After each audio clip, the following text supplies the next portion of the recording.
In this video, I want to talk about something called the most depressed person in the whole world. And when you hear that title, you might say, wow, of all the people that are living in the different cities and countries throughout the world, what does it mean, the most depressed person in the world? Well, what I'm going to share is someone that is always sad, that feels no reason to get moving forward with their life. They feel like everything is hopeless, like they've lost their dreams, their wishes, they have no friends, they have no family, they have no money, they have no support, and they feel as if everything within their world is horrible. They also look at life and they see nothing but darkness. It can be sunny outside, but they focus on why the grass is going to get burned, or why it's so hot outside, or why they don't have all the things that they had hoped in their life. And the person in this story is so sad and depressed that they really see no reason to go on. They don't want to live their life. They don't ever imagine that it could get better. All they see is darkness and sorrow and pain. Now, what I want to say is even that person, the most depressed person in the whole world. Now think of how many people are depressed, and if this person is the most depressed, it means they're at such a high level.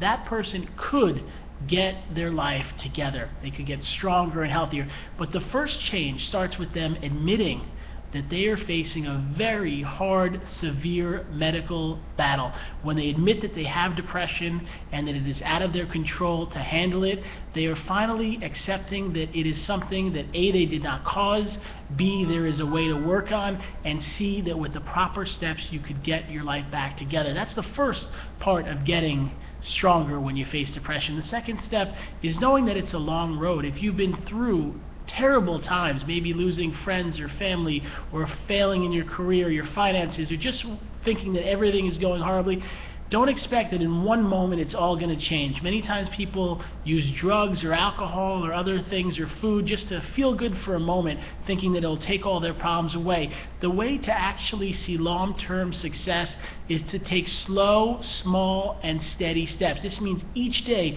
doing things to move forward. Maybe you do some physical activity like walking or jogging or yoga or biking.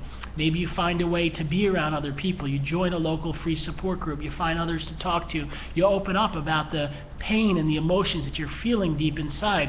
Maybe you admit to your family or to those that are in your life, if there is anyone around you, that you are having a hard time, that things are really difficult and dark and you're feeling like you are hopeless. The other step is to remember to hold on. I've seen people with depression, they start a new medication and they say, hey, it didn't work in 2 days, and then 2 weeks it starts to get a little bit better. Or maybe they've went through a really rough experience, they've lost a girlfriend or a boyfriend and they feel hopeless, and they don't ever imagine that it could get better, but they take the steps to change, and slowly it does improve. I've even seen people that say, hey, I want to end my life, I have no reason to go on. There's no chance it could ever improve, and my life is basically a waste. But they then find the courage to look at their lives and figure out what's not working and how to change the situation. And some of those people that were in the deepest, darkest depressions learn that they have the ability and the potential to get healthier and stronger. So what do you want to do in your life? If you identify with the most depressed person in the world, and you see that person that sees everything as darkness and fear and anger and loss, and if that person, the most depressed person in the world, could get their life together, what about you? What about your loved ones? What about those you care? Could you, even if you're not depressed, go and impact someone that is facing these issues?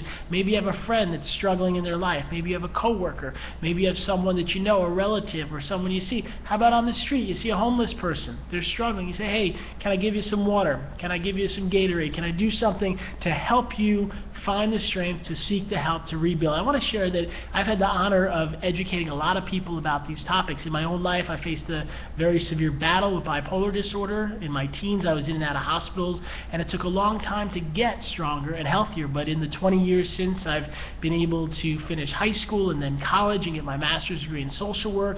I've been married for close to 10 years. I have 2 beautiful children. I've written over 6 books teaching about these topics, and I run a magazine where we help others that are facing different issues to learn to get stronger. We have wonderful educational resources and tools. You can find them on the website at bipolaronline.com.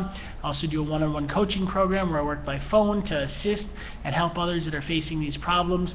So please know you can and will get stronger. If you have the courage and the ability to pick yourself up and get the help you need, you may move towards finding your life getting a lot better and more successful.